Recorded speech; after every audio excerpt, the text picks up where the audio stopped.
Ladies and gentlemen, I don't think many would disagree if I was to say that Vega is one of the most hyped and anticipated tech launches in a number of years. And for good reason. In the high end, Nvidia have essentially just had a stranglehold. Yes, the 480s, the 580s, the 570s and the 470s have done pretty well for themselves in the mainstream.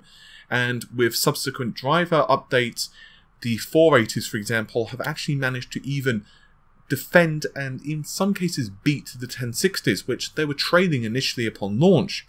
But Vega is what folks have been waiting for a good reason, because quite simply people wanted competition back into the marketplace. Let's assume that you even had a 1080 Ti. Let's say you bought one on launch, maybe you even had two of them. Along with the G-Sync monitor, you had all your rig built. It would still be prudent of you to want Vega to do well, because even if you're a Team Green fan, you want them to be motivated to put out a better graphics card. Bafflingly, AMD did not put out Founders Edition cards for reviewers. Now, one can make a very compelling argument that that's because most reviewers are going to look at the card from a gaming perspective. Unfortunately, what this also does is it leads to reviews popping up online with no reviewer guidelines and with no explanation as to why people are getting certain results. Now, the first results that started to pop up are people who basically just ordered the card and they weren't necessarily the most technically inclined users or perhaps that familiar with AMD hardware. This isn't a slight towards them, I just want to be clear on that. Instead, I'm just pointing out the flaw in AMD's decision. Inevitably, as these things happen, a larger website managed to grab hold of a card. Obviously, they purchased it through their own money. Now, this website is PC or PC Perspective, and they also have a YouTube channel as well, and they conducted a 5-hour-long benchmark marathon. I'll link to it in the video description. If you don't want to watch the entire thing, then I'd suggest watching from about the 4.5-hour mark when they start running through the results. Now, I won't go through all of the results here because, quite frankly, there's too many of them, and discussing each one by itself is just pointless. You can see on screen what they are. But basically, you're looking at the Vega card putting out performance roughly between the 1070 and the 1080 Ti, depending upon the game. But generally, it's between the 1070 and the 1080. And quite frankly, most of the time, it's closer to the 1070 than what it is the 1080. So, does that mean that Frontier Edition is a bust? Does that mean RX Vega is a bust? Well, no, for several reasons. And we're going to be discussing them in this very video. Before I do continue though, I just want to make one thing abundantly clear. I'm not defending Vega. I still maintain that you should not buy the Frontier Edition at all if gaming is your primary purpose. Either save your money or buy two 1080s or whatever you want with your cash, or ideally just get the RX Vegas if you perhaps have a FreeSync monitor, wait for the RX Vegas to come out. Secondly, even when the RX Vegas come out, still don't drop your cash. Wait for reviews. Wait for the reviews to come out, and ideally perhaps even a subsequent driver update to improve performance.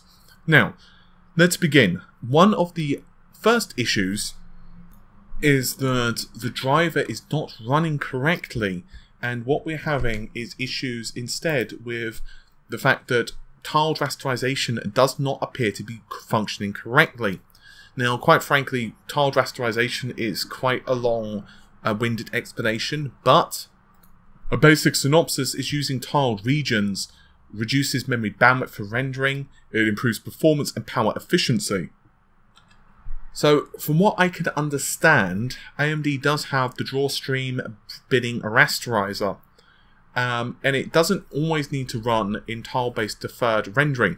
PCPer did run a test with Triangle Bin Tool. It basically shows that the Vega 10 GPU is essentially behaving exactly like a Fiji does. Thus, what is going to happen is that objects won't be culled, and therefore geometry, even if it is invisible to the screen, let's say it's out or side of the camera, or perhaps another object ends up blocking it, it's still not going to be discarded towards the end of the rendering pass, therefore performance is going to suffer. Ultimately, it is down to the drivers to make these decisions. The drawstring bidding rasterize won't always be the rasterization approach Vega will use. This is according to techreport.com.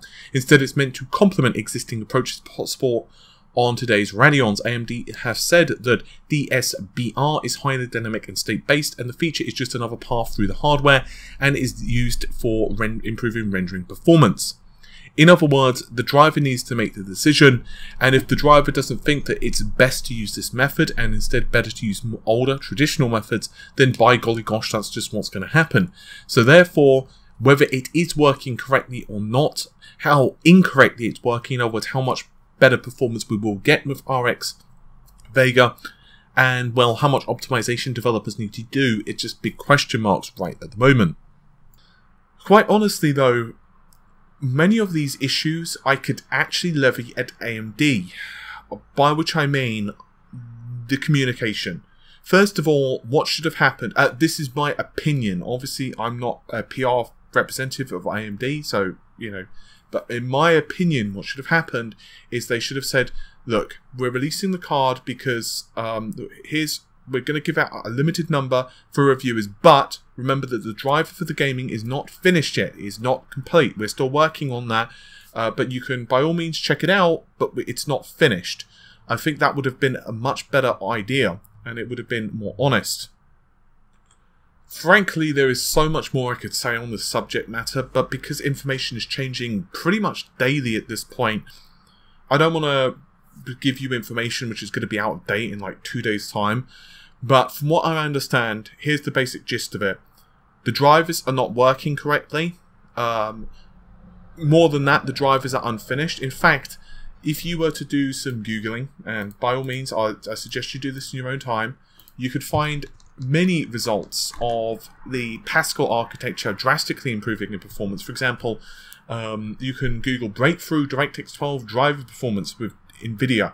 And basically, you can see that their performance with Ashes of Singularity improved 10%, Rise of the Tomb Raider 33%, Hitman 23%, Gears of War 10%, and this is from the game's release to March 2017. In other words, subsequent driver revisions improved performance. The 480 was losing to the GeForce GTX 1060 on launch.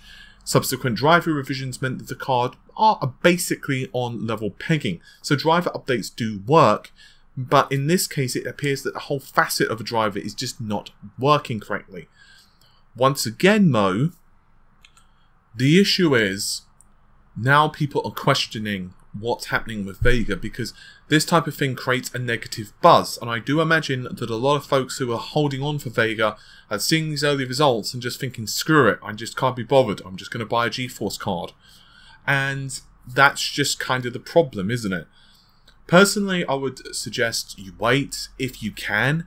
If you don't want to wait, by all means grab whatever graphics card you want.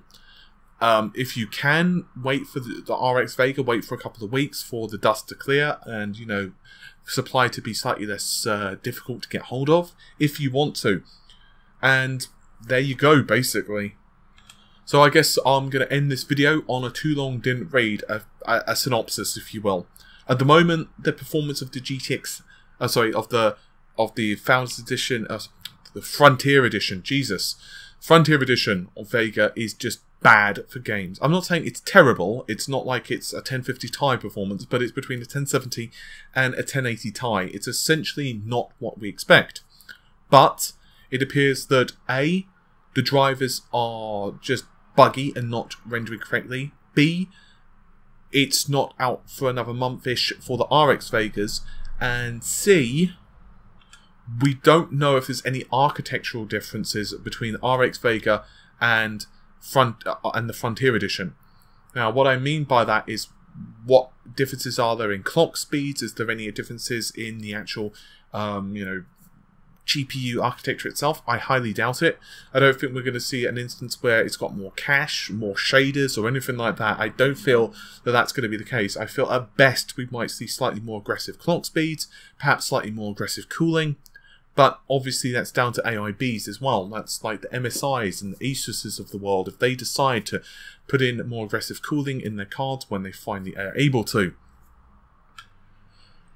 Anyway, hopefully you've enjoyed the video. I'll see you soon. Take care. Bye for now.